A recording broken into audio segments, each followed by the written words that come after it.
হাইপোমেনোরিয়া। হাইপোমেনোরিয়া হলো খুবই হালকা বা অল্প সময়ের মাসিক, যেখানে রক্তপাত স্বাভাবিকের চেয়ে অনেক কম হয় এবং পিরিয়ড মাত্র 1 থেকে 2 দিন স্থায়ী হতে পারে। এর কিছু লক্ষণ দেখা যায়। এর লক্ষণগুলি হলো রক্তপ্রবাহ কমে যাওয়া, স্বল্প মেয়াদি দাগ, অনিয়মিত ঋতুস্রাব, পেলভিক পেশিতে ব্যথা এসব দেখা যায়।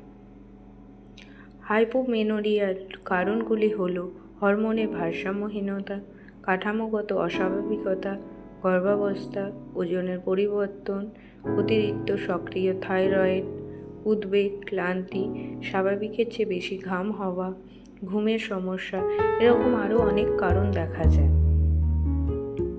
এসব সমস্যার সমাধান পেতে আপনারা আসুন আমাদের দ্য ওম ফার্টিলিটি ট্রিটমেন্টে। এখানে কোনো ওষুধ ইঞ্জেকশন ছাড়া ন্যাচারাল ট্রিটমেন্টের মাধ্যমে 3 থেকে 6 মাসের মধ্যে আপনার সমস্যার সমাধান পাবেন।